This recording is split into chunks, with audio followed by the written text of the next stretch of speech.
Here's William Lane Craig to misunderstand Hume's objection to the credibility of miraculous claims. How would you explain your response to Hume's exclusion of miracles to someone in high school or someone who doesn't follow probability calculus too well?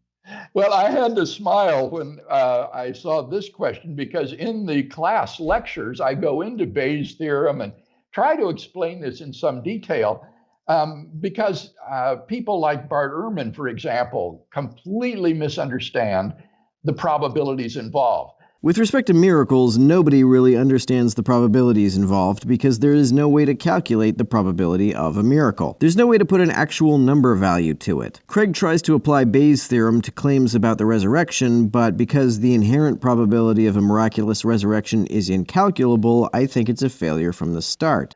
How would you explain this to a high school kid? Well, here's my best shot. Tell him it's like a law court where someone is accused of a crime. Now, what is the probability, say, that the husband is the murderer of his wife? Well, if you don't look at any evidence, suppose you just ask that question prior to the prosecution presenting its evidence. What's the probability of that? Well, it might not be very high. But then you recalculate the probability of the evidence based upon the DNA, the fingerprint evidence, the motive, the lack of an alibi, the eyewitness testimony of someone who saw the husband going into the house just at the time the murder occurred. And then you can say, based upon all of this evidence, the hypothesis that the husband is the murderer makes much better sense of the evidence than the hypothesis that he is innocent.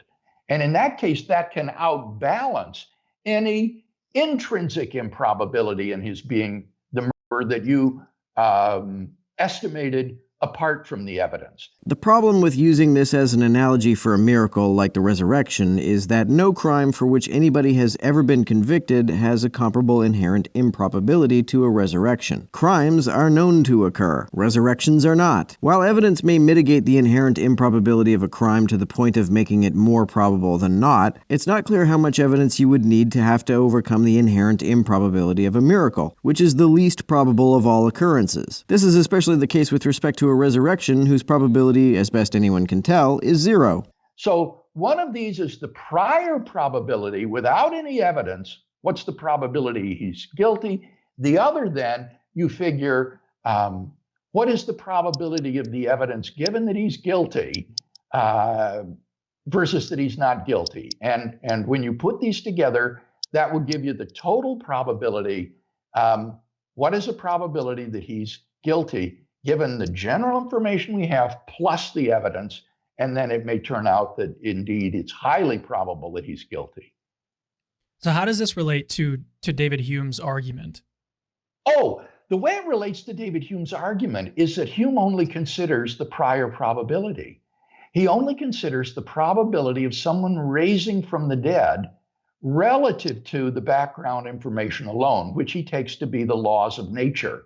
And he says, relative to the laws of nature, the probability of someone rising from the dead is terribly, terribly low. Craig seems to be claiming here that Hume does not include the effect of the evidence for a miracle on the probability that a given miracle occurred. Here's what David Hume actually says in his essay Of Miracles. Suppose, for instance, that the fact which the testimony endeavors to establish partakes of the extraordinary and the marvelous. In that case, the evidence resulting from the testimony admits of a diminution, greater or less, in proportion as the fact is more or less unusual. The reason why we place any credit in witnesses and historians is not derived from any connection which we perceive a priori between testimony and reality, but because we are accustomed to find a conformity between them. But when the fact attested is such a one as has seldom fallen under our observation, here is a contest of two opposite experiences, of which one destroys the other as far as its force goes, and the superior can only operate on the mind by the force which remains. So Hume here is not merely looking at the inherent probability of a miracle without factoring the testimonial evidence into the probability calculation. I agree with Craig Craig that the testimonial evidence for an improbable event increases its probability, but I also agree with Hume when he points out the other side of the coin, namely that the credibility of the testimonial evidence is also decreased by the inherent improbability of the event the testimony claims has occurred. Hume sets up a contest of two opposite experiences, rather than just looking at the inherent probability of one experience. Craig is right that it's not enough to just look at an inherent probability that an event has occurred. You do have to take the testimonial evidence into account when calculating the probability that this event occurred. But Craig seems to think that this is all you need to do. It isn't. You also have to weigh the probabilities you get for one explanation you put through Bayes' theorem against other explanations that you've also put through Bayes' theorem. I'll put a link in the description to a Veritasium video that explains Bayes' theorem very clearly. But he never considers that other probability that I mentioned, namely, which makes the evidence more probable, the resurrection hypothesis or the denial of the resurrection hypothesis. As Hume says, nothing is esteemed a miracle if it ever happened in the common course of nature. It is no miracle that a man, seemingly in good health, should die on a sudden, because such a kind of death, though more unusual than any other, has yet been frequently observed to happen. But it is a miracle that a dead man should come to life, because that has never been observed in any age or country. Miracles, by definition, are a kind of occurrence which has heretofore thought to be impossible. Human fallibility, such as illusion, delusion, and deception, however, are not just possible, but also frequently known to happen. And those are also all possible explanations for the claims that a resurrection occurred. The two competing hypotheses are not the resurrection hypothesis versus the denial of the resurrection hypothesis, but more specifically, the testimony that the resurrection occurred was due to an actual resurrection versus the testimony that the resurrection occurred was due to the fallibility of testimonial evidence. When you weigh the probability that biblical testimony is explained by the suspension of the laws of nature against the probability that biblical testimony is explained by human fallibility, I fail to see how the former probability is higher than the latter.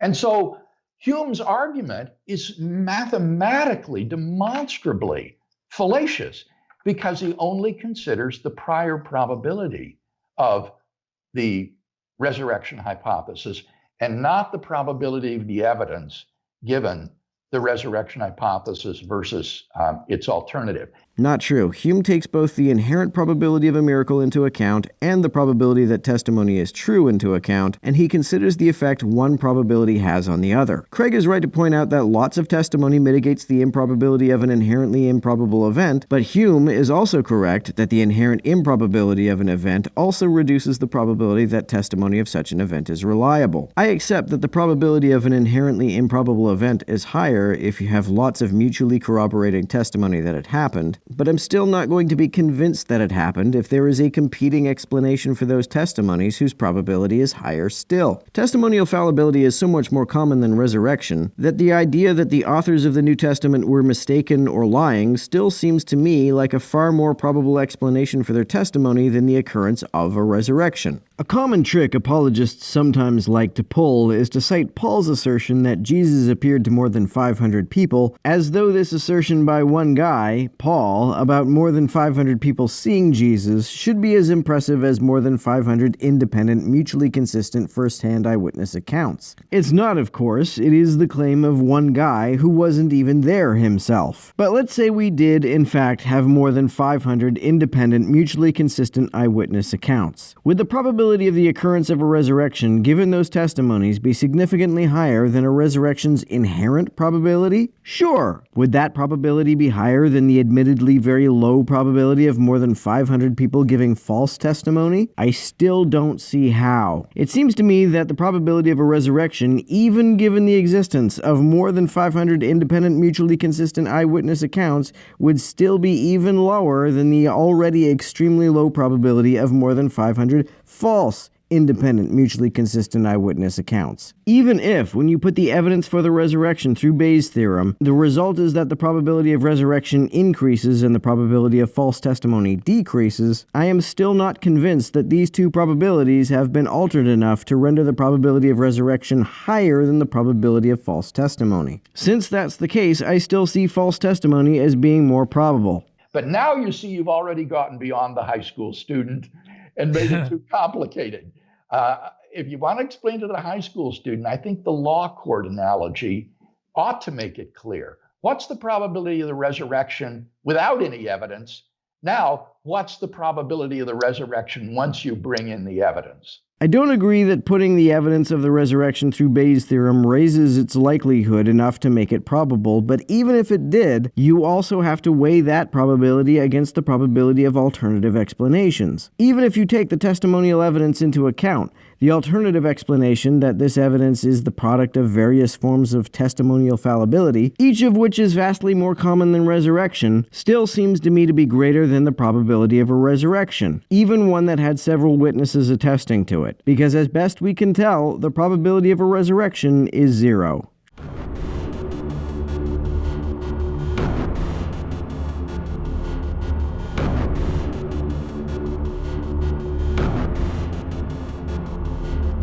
To everyone who helps me out on Patreon, you're a big help. Thanks so much.